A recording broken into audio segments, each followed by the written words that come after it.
Hi, I am Jocelyn. My sister's wedding was meant to be her triumph, but our parents turned it into a vicious battle to reclaim her spotlight, plotting to erase us after years of neglect. When she chose our grandfather to walk her down the aisle, their lies ignited a firestorm, and I unleashed a truth so raw it shattered their facade forever. Before we dive in, what time are you listening and where from? Drop a comment, because this isn't just a wedding story. It's about silence and the people who finally broke it. My name is Jocelyn, youngest of 3. Technically, I say technically because most days, I didn't feel like part of a trio. If you'd walked into our house in Asheville, North Carolina, you might have seen 3 kids. But in every room that mattered, every hallway photo frame, every school certificate on the fridge, every birthday banner, I was missing, cropped out by neglect. You buried me in your shadows, I thought. Their disregard a wound that bled silently. The day I learned I didn't really count wasn't the day I got punished. It wasn't a scolding or a slap. It was the day I turned 11 and there were balloons in the living room that spelled out, "Happy birthday, Sabrina and Micah." Nothing else. I stood next to the cake, frosted in pastel green, thick buttercream letters looping over fondant flowers. "Happy birthday, Sabrina and Micah." Everyone clapped, even the neighbors. Someone handed me a plate. I smiled, pretended I hadn't read the icing, pretended my name didn't taste like chalk in my mouth. You stole my day, I realized. Their celebration a deliberate erasure of my existence. I remember holding the knife to slice it, the plastic one they always made me use, because they said I was too careless for real utensils. That moment, just me and the knife, and the cake that didn't include me. I felt invisible and dangerous all at once. I didn't cry, I just slipped into the backyard before the singing even began. Nobody noticed. Our house sat at the edge of Asheville's older district, near the riverfront. One of those white stucco homes with fake brick panels that peeled when it rained too hard. The living room was Mom's domain. Beige carpet, dusty glass cabinets, plastic-covered sofa nobody was allowed to sit on. Micah still did. They never scolded him. My room wasn't a room. It was the laundry closet, wedged behind the garage door next to the water heater. I didn't have a door, just a curtain thick with dryer lint. When Sabrina turned 11, they gave her a room makeover. Painted walls, fairy lights, a canopy bed from some online catalog. Micah, at 6, had a pirate-themed room with a tiny tent and glow-in-the-dark stars. I had the smell of fabric softener and a bucket that leaked when the machine overflowed. There were no nameplates on my curtain, just a sticker on the washer that read, "Whites only." I still don't know if it was supposed to be ironic. You caged me in your neglect, I thought, the closet a testament to their indifference. Sabrina was older than me by 7 years, and to be fair, she tried. Tried to speak up when Mom forgot to pack me lunch, tried to sneak me cookies when I was told I didn't need more sugar. But Sabrina was the bridge between me and the volcano. She couldn't stop the lava, just warn me where it might hit. Micah, though, he was the prince born after both of us, the son they always wanted. His birth felt like a parade. I remember the hallway being filled with "It's a boy" balloons for days. He got a bronze rattle, a pewter keepsake box. I got a pair of socks for Christmas. One year they were even used. You worshipped him, not me, I realized. Their favoritism a wound that scarred deep. I wasn't bitter. Not at first. Kids don't know they're being neglected. They just assume it's normal until you realize it's not.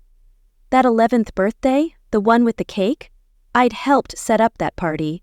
I blew up balloons until my cheeks hurt, carried folding chairs from the garage, wiped down the plastic tablecloths twice when the wind flipped them. I even found Sabrina's old glitter markers to make a sign. Nobody asked if I wanted a cake. Nobody asked what I wanted for dinner. I remember sitting on the porch swing that night, legs curled under me, picking at the splintered wood. And then Grandpa showed up. Ronan was my mom's dad.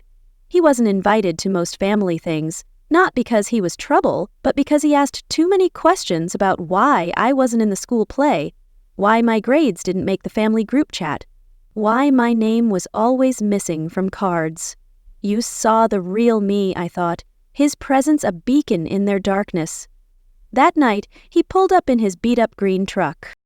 No warning, just headlights in the dark. Everyone else had gone inside, probably halfway through singing the names that didn't include mine. He walked up with a paper bag in his hand, the kind from the craft store. "Did I miss the party?" he asked, ruffling my hair like I was 6 again. I didn't say anything. He handed me the bag.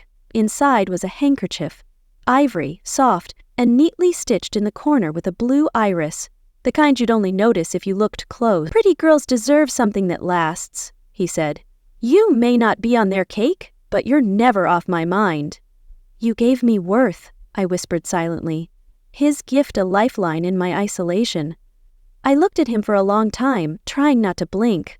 I didn't want to cry. Crying meant I'd have to explain. Explaining made it feel real. That was the first time I felt seen in a way that didn't make me shrink. Now looking back, it's easy to say the signs were there, that love or lack of it leaves clues, that when people leave you out of the little things, they're practicing for the big ones, like birthdays and weddings and wills. But what they forgot is that forgetting a child doesn't erase her memory. That birthday, I didn't cry. I just disappeared and no one noticed. But someone did. And years later, he became the only person I ever truly trusted. I was 17 when Sabrina and I ran. She was 24 by then, barely out of community college, working nights at a bakery while juggling half-finished classes and full-time exhaustion. I was still in high school, still pretending to care about prom and chemistry homework, still trying to figure out why our family photo in the living room had everyone but me in the center. You were my courage, I thought, her resolve a spark for our escape. That night, we didn't pack much. A half-filled backpack between the two of us, 4 granola bars, a sweater I stole from the school's lost and found, Sabrina's emergency cash rolled in a sock, and the embroidered handkerchief Grandpa Ronan gave me 5 years earlier. We left Asheville's worn-out edges and boarded the late-night train to Wilmington. No one knew. No one stopped us. It was cold in the train car, not from the air, but from what we were leaving behind. You'd think escape feels like power, but sometimes it just feels like drifting through space, waiting for something solid to catch you. Sabrina leaned her head on the window, watching the darkness blur past. "We're going to figure this out," she whispered, more to herself than me. "You're my guide," I thought, her strength a compass in our flight. I didn't say anything. I just clutched the backpack tight and counted the minutes until we reached him. Grandpa Ronan lived on the edge of Wilmington, just past the last strip mall, in a pale green house with chipped shutters and a porch that sagged on one side. It was past 1:00 a.m. when we knocked. The porch light flickered on. For one terrifying second, I thought he wouldn't recognize us, but then he opened the door, in flannel pajama pants and a worn-out t-shirt, blinking in surprise. His eyes widened, not in anger, but worry. "Girls," he said, "what's going on?" Sabrina's voice cracked. We didn't know where else to go. He didn't ask another question, just stepped aside and let us in. The inside smelled like old oak and apples. I remember his footsteps padding softly toward the kitchen, the sound of the kettle clicking on, the fridge humming in the background. He set 2 mugs of warm milk on the table, slid a plate of buttered toast between us, and sat down across with a quiet sigh. "Eat," he said gently, "then sleep. You're safe here." You're our haven, I thought, his kindness a refuge from their storm. That word, safe.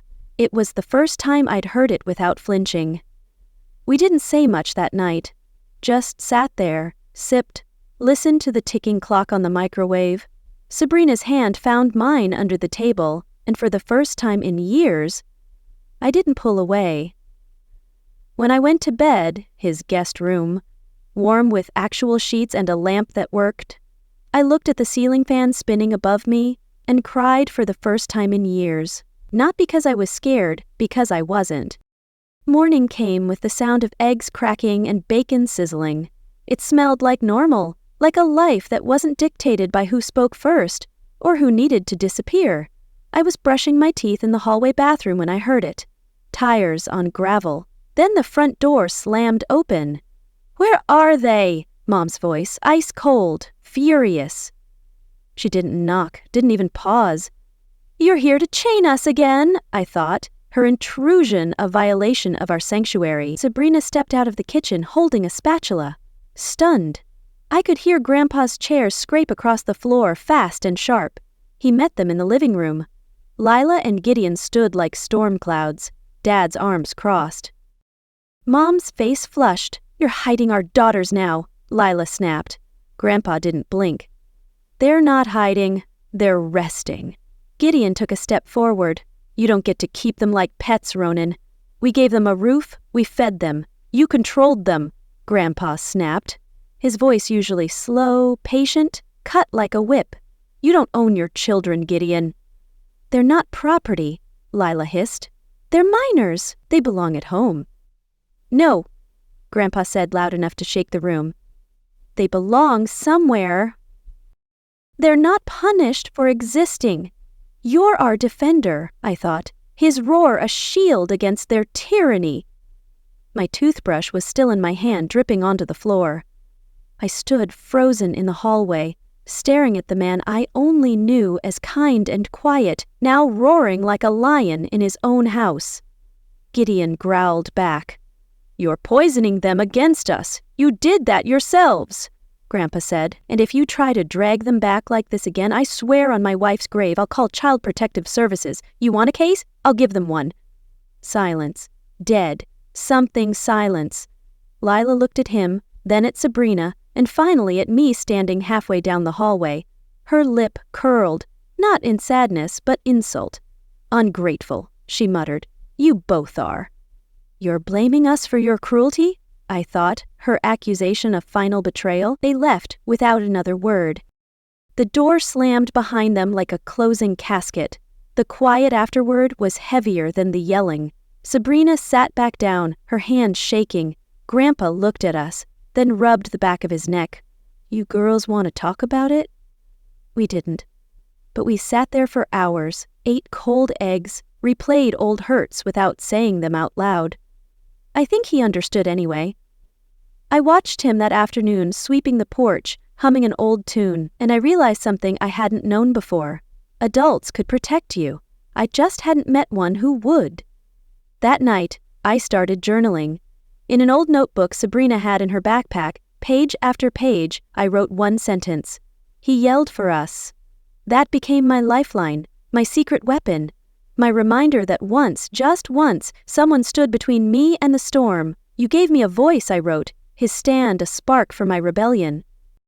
We stayed with him for a month. Then the school board stepped in. Technicalities, jurisdiction. We had to return home if we wanted to stay enrolled in our district. Sabrina couldn't afford to quit work. I was 4 semesters from graduation. We went back. We had no choice. But something stayed behind. That house. That voice. That moment when Grandpa drew a line in the carpet and dared our parents to cross it. It stayed inside me. You showed me I'm worth fighting for, I thought. His defiance a fire that never dimmed. I knew the system wouldn't save me, but now I knew something else. Silence wasn't the only shield. Belief could be one too. But belief only goes so far. Because when I reached for freedom again, someone tried to erase even that. It started with an email, and it almost cost me my future. I was 19 when I mailed my college applications from the school library during lunch, with Sabrina standing guard by the door. It had to be secret. Everything had to be a secret. At home, college was for men. Dad made that very clear every time he opened his mouth. Education doesn't raise babies, he said once while staring straight through me. A woman's future is in her home, not in a lecture hall. You tried to crush my dreams, I thought. His words a chain I swore to shatter. I had learned to nod, to stir the soup pot, to disappear. But inside that disappearance, I'd built something quietly, brick by brick. And one afternoon, I opened a letter that told me it was real. It was folded in thirds, standard envelope. I was standing outside the mailbox near our street, hands trembling. The front said, Blue Ridge College of the Arts, Office of Admissions. I opened it sitting on the curb like a child holding her first secret. Dear Ms. Jocelyn Fairchild, we are pleased to offer you a partial scholarship for the winter semester. I didn't read the rest. I pressed the letter to my chest and felt the whole street blur. You can't stop me now, I thought, the letter a key to my freedom. That night, I didn't sleep, not out of fear, but planning. Every step had to be clean, quiet, undeniable. And so, 4 days before move-in, I left. Sabrina had created the distraction. She convinced Mom to go with her to a spa appointment and kept Dad busy in the garage. I packed what I could into a single duff, folded the letter on top, and left a note on the kitchen counter. I didn't cry. The note said, I'm not running from you. I'm running toward myself. Don't wait up. I caught the 7:15 p.m. Greyhound out of Asheville. My legs buzzed the whole ride. It wasn't freedom yet, but it was movement. When I stepped onto the Virginia campus, something cracked open in me. Nobody knew me. Nobody whispered about my name. Nobody looked at me like I owed them obedience. I breathed in air that didn't taste like mildew and judgment. Orientation was awkward. I stayed in the back at the welcome sessions, said very little, smiled too often, but it was the first time I had ever felt invisible by choice, not punishment. Until the email came. It was 4 weeks into classes. I was walking back from a writing workshop when the subject line popped up on my phone. Jocelyn, admissions verification, urgent. I stopped cold in the middle of the sidewalk. Inside, the message was short. Dear Jocelyn, we received a second email following your application. It alleged inconsistencies in your recommendation letter and concerns regarding your emotional stability. We are not accusing you of wrongdoing, but need to verify the legitimacy of your documents. Please contact us at your earliest convenience. Assistant Director of Admissions attached was a copy of the forwarded message. It read, I'm writing because I'm worried about your decision. Jocelyn Fairchild has a history of unstable behavior. Her recommendation letter is suspicious. Please check its source. I can't, in good faith, stay silent. Concerned parent. No name, no signature, just a header. I clicked details and saw it. An IP address. Familiar? You're trying to destroy my future, I thought. Their sabotage, a dagger aimed at my heart. My stomach twisted, my hands were shaking. I ran back to the dorm and sat in front of my laptop. I pulled up the original recommendation from my high school counselor, Miss Shelton. I emailed her immediately. She replied within the hour, absolutely not. I wrote your letter personally. I'd stake my license on it. I forwarded her email to the admissions team. It took 4 more days. 4 full days where I couldn't breathe fully. 4 days of checking my inbox every 12 minutes and trying to pretend I wasn't afraid. When they cleared me, I didn't cry. I didn't yell. I created a folder in my email labeled Receipts. I dragged the message and the trace data into it. Then I whispered, Not yet, but you'll face your betrayal, I vowed. The folder a vault for my justice. By December, I had settled into a rhythm. I worked weekend shifts at a used bookstore downtown. The owner, a retired English teacher named Miss Carver, had taken a quiet liking to me. She didn't ask too many questions, just handed me a sandwich at noon and told me to never let anyone rush me. I studied hard, too hard sometimes, afraid that if I slipped even once, everything would unravel. When my first midterm results came back, I stared at the screen, rereading the number. 96%. I hadn't just survived, I had passed. That night, I climbed the stairwell of the dorm, 8 floors up, and sat, alone, overlooking the campus lights. I whispered to no one, maybe to the night itself. I exist, whether they like it or not. I'm carving my own path, I thought, the stars a witness to my resilience. I sat there until my fingers got cold and my legs went numb, and I thought, maybe this was what freedom actually felt like. Not loud, not cinematic, just stillness that nobody could take from you. But the war they started, it wouldn't stop with me. It hit me next, and this time they came straight for her dreams. She had just turned 27, and while I was finishing my final year in Virginia, she called me from a coffee shop in Asheville. Her voice was nervous but excited. "His name's Wyatt," she said. "He writes software for smart irrigation systems of all things. But Jocelyn, he listens." "You've found your light," I thought. Her joy a beacon in our shared pain. I flew down the following weekend. We packed her things in cardboard boxes she'd kept hidden under her bed for years. Dad was away on a business trip. Mom was at knitting club. We didn't ask permission. We weren't girls anymore. I rode in the passenger seat of Wyatt's car while Sabrina followed in hers. When we pulled up to their shared apartment just outside Charlotte, modest but clean, she exhaled like she hadn't breathed in a decade. "Think they'll come looking?" she asked, gripping her keys a little too tight. I didn't answer right away, just looked at her. They won't chase what they think they've disowned. But I was wrong. When Lila found out, it was through a cousin's Twitter post. Something innocent, a snapshot of Sabrina and Wyatt holding hands outside a bookstore. The phone call came at 8:42 p.m. "You moved in with a man without a ring?" Lila's voice was thin but slicing. "I'm not a teenager, Mom," Sabrina said, holding the phone an inch from her face. "You're living in sin." "It's not sin, it's rent." You're condemning her freedom, I thought, their judgment of venomous assault. The silence after that was thick with condemnation. Then Gideon took the phone. "I didn't raise you to be some freeloader shacked up in someone else's apartment." Sabrina didn't cry. She just said, "No, you raised me to never question your voice. I'm not living by that anymore." You're breaking their chains, I thought, her defiance a mirror to my own. Then she hung up, and just like that, the calls stopped. The texts stopped. For over a year, it was like we didn't exist except to each other and to Grandpa Ronan, who never stopped dropping off soup and pie like we were still 6 and 4 and someone had scraped our knees again. Life went quiet in a strange, peaceful way. I graduated, took a job as a social worker in Raleigh. Sabrina taught first grade. We weren't rich, but we were free. Birthdays came, no cards, no calls, just Grandpa showing up with a pack of paper napkins and a warm laugh. "Still here," he'd wink, "still remembering." Then she got engaged. Wyatt proposed during a trip to Cape Hatteras. There was a ring, not flashy, but real. She called me first. I was crying before she finished the sentence. She was happy.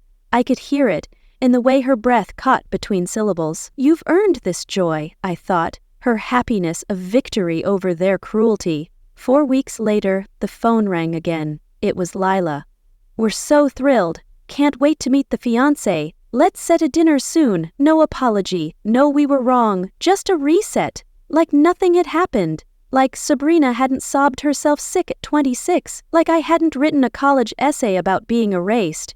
You're stealing her moment, I thought. Their intrusion a calculated grab for control. I said nothing when Sabrina asked if I'd go. Of course I would. We met them at a mid-range Spanish place in Charlotte. Linen napkins, fake candles, piano music piped through the speakers. Wyatt was in a navy-collared shirt, polite, hands folded like someone who'd rehearsed.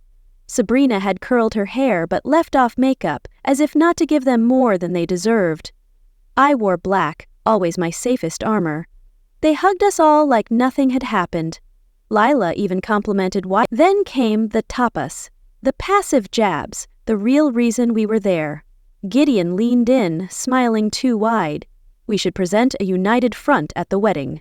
Sabrina blinked. What kind of front? Lila sipped her wine.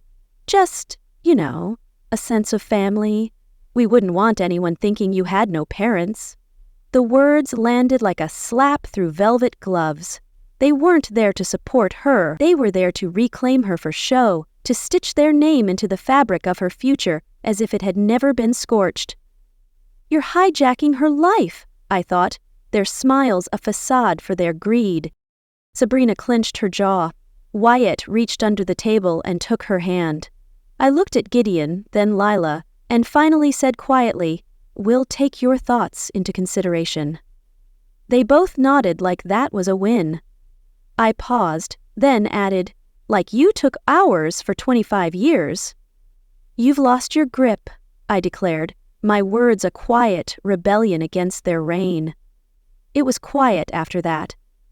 They didn't yell, they didn't storm off, they just finished their wine a little faster. We said goodbye at the valet. I hugged Sabrina a little longer than usual. That night, around 9:38 p.m., my phone buzzed, a text from her. They're going to hate what I'm about to decide. You're reclaiming your story, I thought. Her resolve a fire I'd helped kindle. She didn't even say what the decision was, but I already knew. It started with a dinner. It ended with a line that drew blood. When Sabrina called to tell me, her voice was flat but steady. Grandpa's walking me down the aisle. There was no trembling in her tone, no search for permission, just a fact stated like someone setting a glass down on a table after years of having it yanked away. I paused. You told them? I told Mom, then called Dad. Then silence.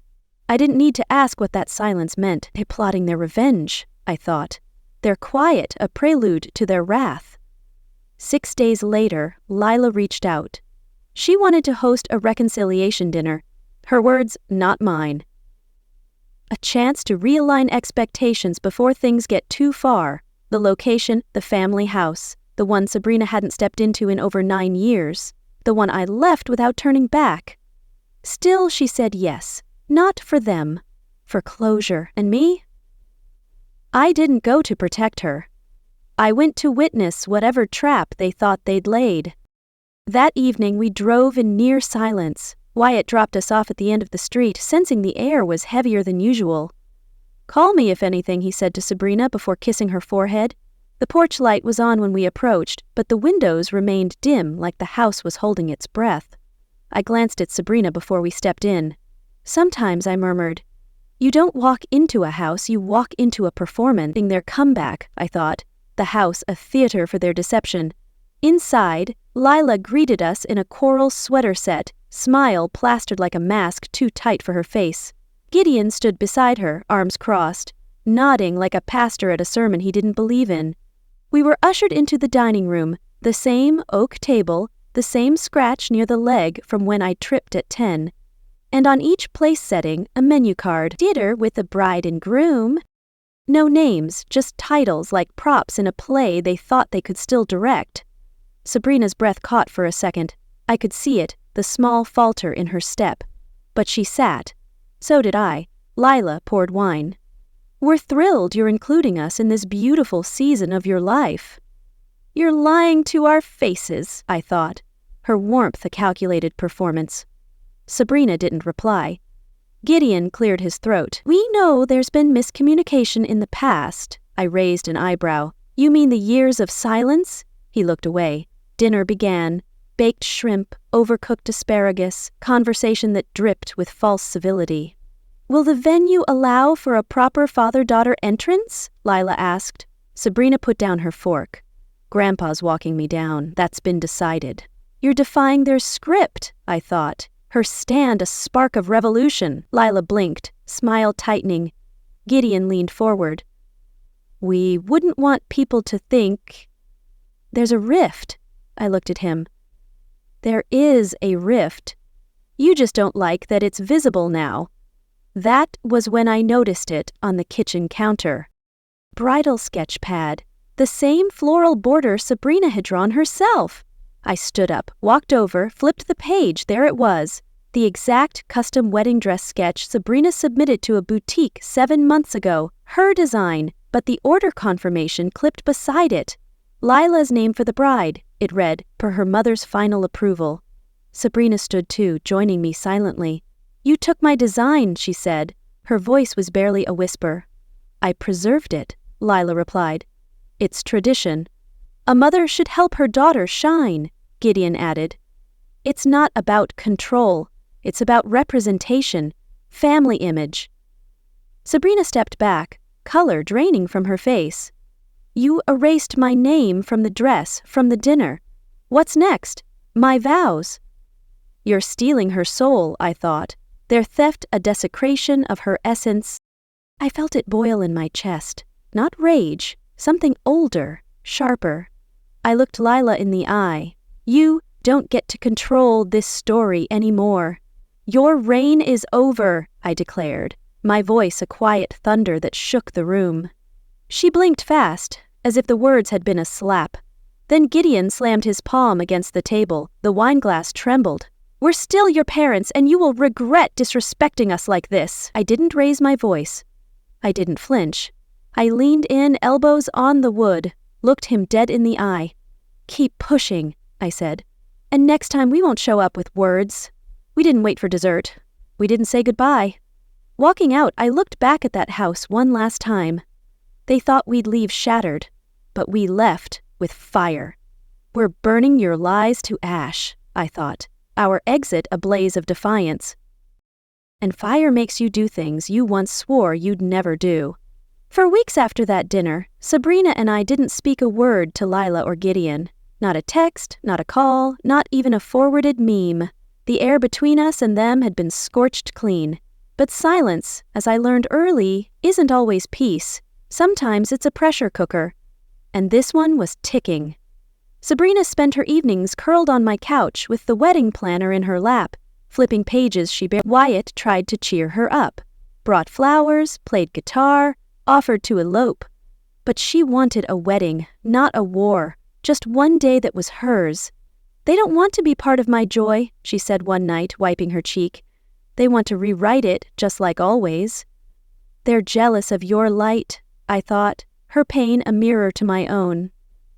I nodded, my laptop open next to her, redlining guest names on a spreadsheet. That's when Twist S10 landed like a bomb disguised in pearl card stock. A cousin from Greenville forwarded me an email. Is this real? I thought you'd already finalized your list. Attached was a PDF, subject, pre-save the date for the wedding of Sabrina Gideon and Wyatt Hensley, sent from Lila's address, signed with joy and pride Gideon and Lila, parents of the bride. I stared at it, eyes narrowing. I hadn't seen it. Sabrina definitely hadn't sent it. She was right next to me the night we agreed not to invite half the names on that list. I turned the laptop toward her. Her mouth dropped, then clamped shut. Her hands shook when she called Lila. Mom, what is this? Why would you send something out without talking to me? You're hijacking her wedding, I thought. Their audacity, a blatant theft of her moment. On speakerphone, Lila sounded calm, too calm. We just wanted to help. It's not official, just a heads up for extended family. Sabrina's voice cracked. But you wrote that you're walking me down the aisle. Leela's reply was a masterpiece in polished guilt. Sweetheart, you're being ungrateful. We're trying to protect you from embarrassment. People expect tradition, a father, a mother, not whatever that mess at dinner was. You're gaslighting her dreams, I thought. Their words of venomous manipulation. There it was, gaslight wrapped in lace. That night, Sabrina didn't cry. She just sat quietly, her hands in her lap like a guest at her own life.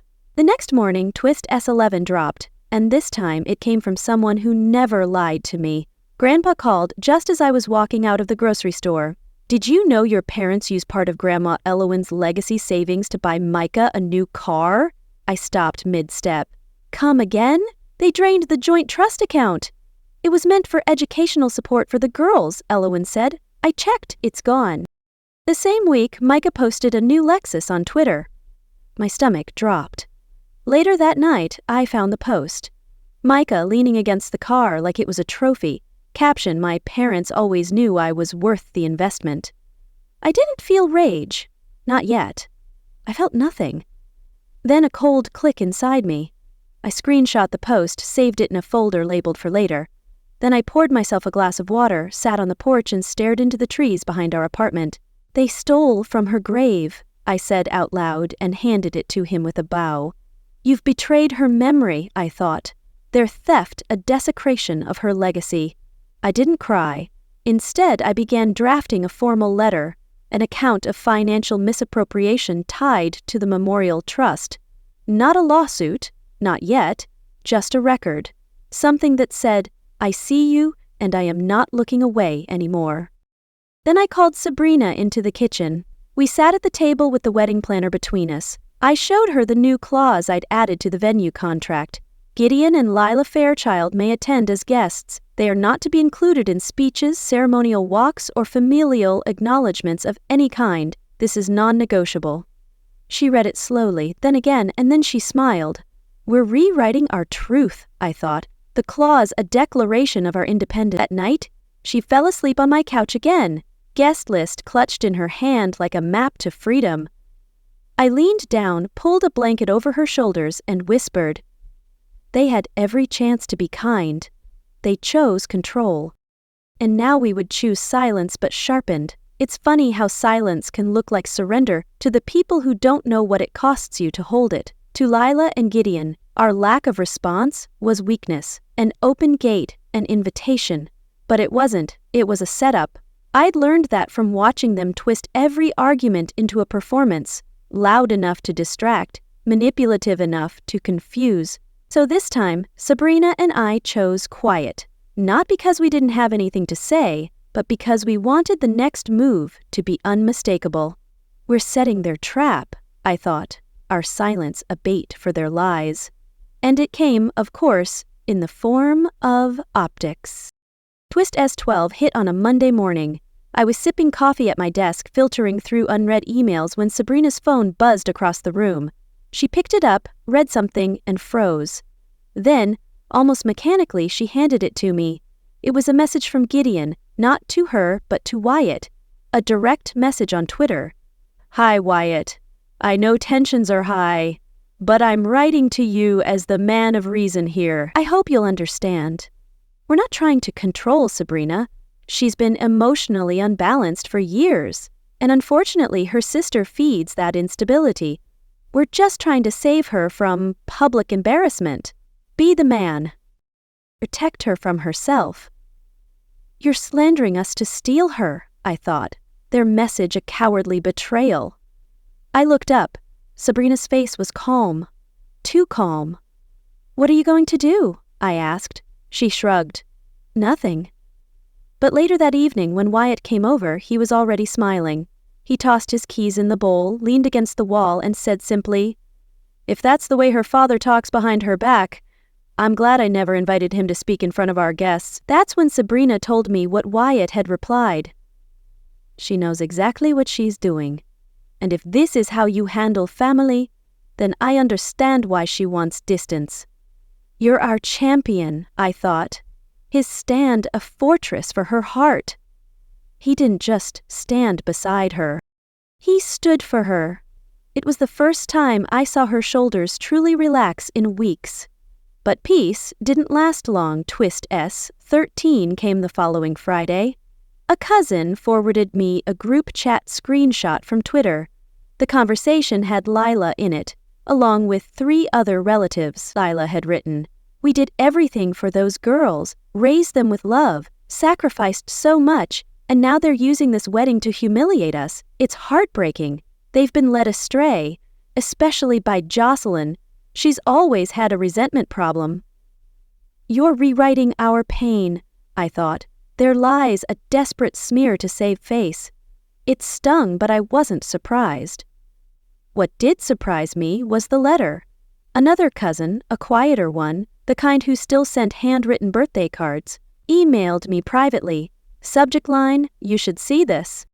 Attached was a scanned copy of a letter being circulated among family elders.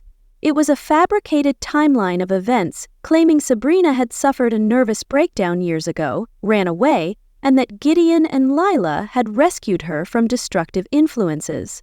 The implication was clear, that I had harmed my sister, that I'd been the bad seed all along. You're framing me as the enemy, I thought, their letter a malicious forgery to bury us. Sabrina stood beside me as I read it, her lips pale. Do we respond?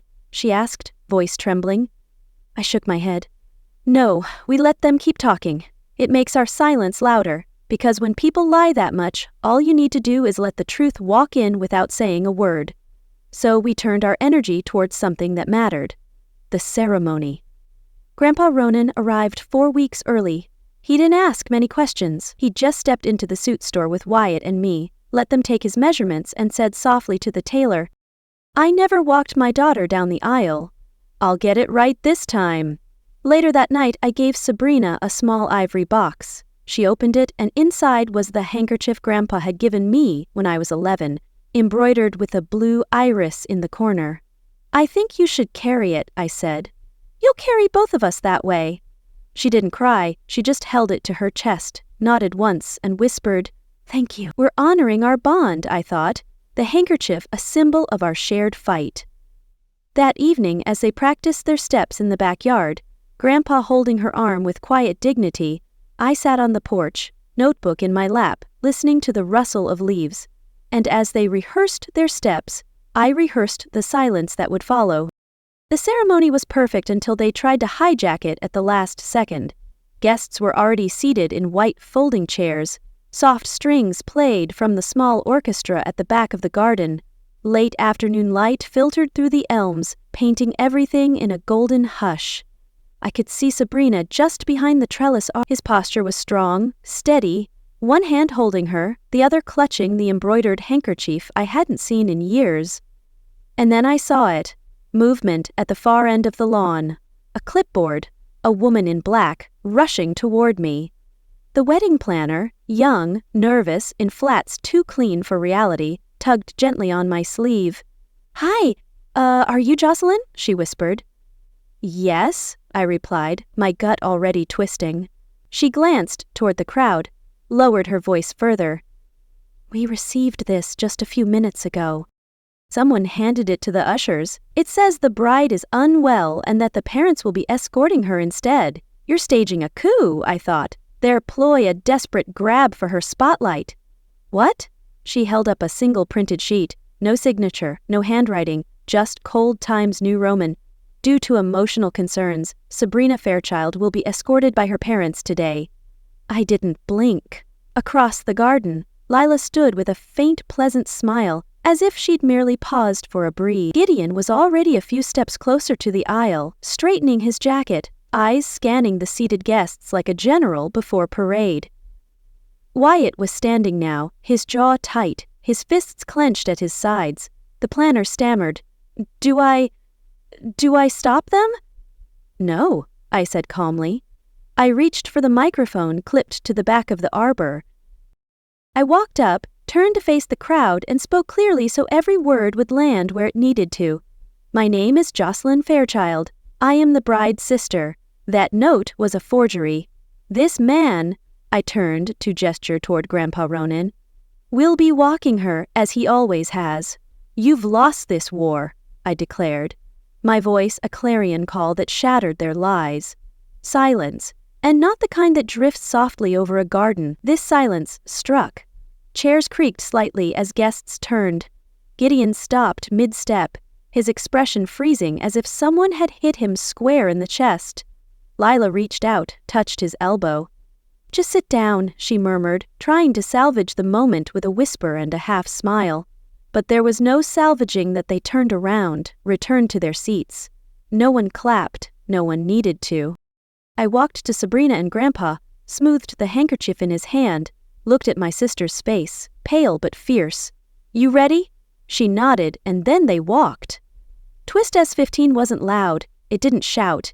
It didn't need to because as they took that first step, the handkerchief fluttered slightly in Grandpa's hand, ivory cotton soft with age, with a single blue iris stitched in the corner. It caught the light and someone in the front row gasped. That's Ronan's stitching, a voice whispered, from years ago. I saw the way a few older relatives looked at each other, brows lifting, recognition washing in. They remembered. They remembered the way Grandpa had always stood quietly in the background, always there, but never acknowledged, until now. You've exposed their shame, I thought, the handkerchief a silent indictment of their neglect. The handkerchief said what 25 years of arguments never could. They reached the altar. Grandpa kissed Sabrina's cheek, held her hand for a breath longer than needed, then stepped aside, and just like that, the ceremony began. Sabrina and Wyatt faced each other. The minister began to speak, and I, standing off to the side, didn't cry, not even once. I wasn't empty. I was full of clarity, of rage distilled into grace. This wasn't just a wedding, it was a correction. Because for the first time in our lives, the story wasn't being rewritten by them, it was being written by us. But some people don't learn when they're silent. They scream louder. And so they did, but this time, we didn't respond with anger. We responded with a door that stayed closed. They didn't speak to us at the reception, no surprise there. They left before dinner, quietly, deliberately, just as the first course was served. A few guests noticed. One asked if they were okay. "They're fine," I answered, "just not hungry." I watched as Lila tried to catch Wyatt's attention on her way out. She reached out, fingertips brushing his sleeve. He leaned away just slightly and said, "My wife's waiting." "You've lost her forever," I thought. His rejection a quiet triumph for her freedom. That was it. No drama, no shouting, just closure. Some endings don't arrive with a slam. They arrive with stillness. The next morning, I woke to the smell of strong coffee and the distant sound of a screen door creaking open and shut. I padded barefoot into the kitchen, past the leftover floral arrangements, and stepped onto the back porch. Grandpa was already there, mug in hand, staring out over the garden like he was watching something only he could see. He didn't say good morning, he just nodded at the chair next to him. I sat. A few minutes later, Sabrina appeared, veil folded in her lap, her eyes still heavy with sleep, but softer than I'd seen in years. She sat on the steps in front of us, leaned back into Grandpa's leg like she used to when we were kids. He rested a hand gently on her shoulder and said, "I didn't walk her down the aisle. I walked her home." "You gave her peace," I thought. His words a testament to her reclaimed life. None of us said anything after that, and we didn't need to. The air didn't beg to be filled. There was nothing to explain or dissect. Some peace speaks louder than noise. Later that afternoon, after most of the guests had left, and Sabrina was curled up inside, napping off the whirlwind of the night, my phone buzzed. "Micah," a single text. I had no idea they did all that. "I'm sorry, I hope she's happy." I stared at it for a long time. Not because I didn't know what to say, but because I finally understood. Not all apologies are invitations. Some are just bookmarks in a chapter you never want to reread. I didn't reply. The next morning, as I was gathering my things in the guest room, I saw it. Both folded neatly on the nightstand, sitting atop a stack of unused programs, and a small thank you card from Sabrina, was Grandpa's handkerchief, the blue iris still stitched firm in one corner. The threads were older now, just a little frayed, but the symbol was as clear as ever. It wasn't just cloth. It was proof that someone once had remembered me when no one else did. I didn't tuck it into a drawer this time. I didn't pack it away. I folded it slowly, placed it in the side pocket of my purse, and zipped it shut. "You're my reminder," I thought, the handkerchief a talisman of my strength. Some pain doesn't disappear. It transforms into a reminder, into a line in the sand, into a boundary. That evening, before heading out, I stood one last time at the edge of the lawn where the aisle had stretched out just 36 hours earlier. I closed my eyes and pictured them again. Sabrina and Grandpa stepping forward with no music, no permission, no apology. I didn't cry. I smiled. Because in that moment, we weren't the daughters they forgot to name. We weren't the girls who got erased from cakes, from rooms, from family albums. We were women who wrote our names in silence and made them echo. Some people are born into love. Some carve it from silence. My sister's wedding didn't fix our family, but it corrected the record, and sometimes that's enough. He didn't just walk her down the aisle. He walked her out of the shadows. "I am Jocelyn, and I am enough," I whispered, my heart scarred but whole, carrying a truth they could never erase.